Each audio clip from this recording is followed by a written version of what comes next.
Hello, আপনারা হয়তো অনেকেই কম বেশি এই ভিডিওটা দেখে থাকবেন, বাট আপনারা কি একটা জিনিস খেয়াল করেছেন? আর সেটা হলো এই ছোট্ট টেবিল ল্যাম্প, যেটা কিনা আমি নিজেই বানিয়েছি, তাও আবার কোনো ধরনের মানি ইনভেস্ট না করেই। আপনার কাছে যদি যে কোনো ধরনের গ্লাস জার থাকে আর এই ধরনের লাইটিং থাকে, তাহলে আপনি খুব ইজিলি কিন্তু এই ধরনের টেবিল ল্যাম্প বানিয়ে ফেলতে পারবেন।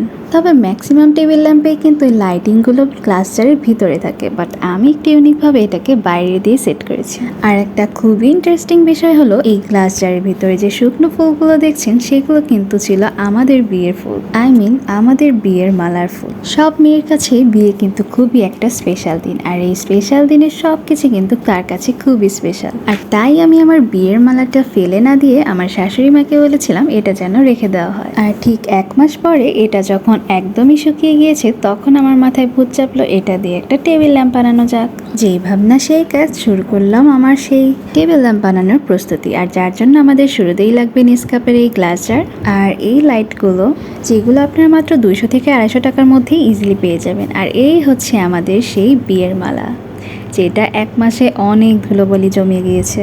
তাই আমি শুরুতে একটা ব্রাশের সাহায্যে এই ধুলাগুলো খুব পরিষ্কার করে নিয়েছিলাম, দেন এটাকে গ্লাস জারে সেট করেছিলাম। বাট দুইটা মালাকে এভাবে গ্লাস জারে সেট করাটা একটু কষ্টকর হয়, আমি এটাকে একটু ছিঁড়ে নিয়েছিলাম। অফ ক্যামেরাতে কিন্তু আমি পুরো মালাটাকে ভালোভাবে প্রসেস করে এটার ভিতরে কিন্তু ঢুকিয়ে দিয়েছিলাম। আর দেন এটার মধ্যে আমি লাইটিংটাও সেট করে নিয়েছি। আর লাইটিংটা সেট করার জন্য আমি এখানে সাদা কস্টিপটা ইউজ করেছিলাম, বাট এটা খুব একটা পার্মানেন্টলি থাকবে বলে মনে হয় না, যেহেতু সাদা কস্টিপটা খুব একটা স্টিকি না। তাই টেম্পোরারিভাবে এটাকে জাস্ট একটু হালকা করে সেট করে নিয়েছি। সো এই হচ্ছে আমার ফাইনাল লুক টেবিল ল্যাম্পের।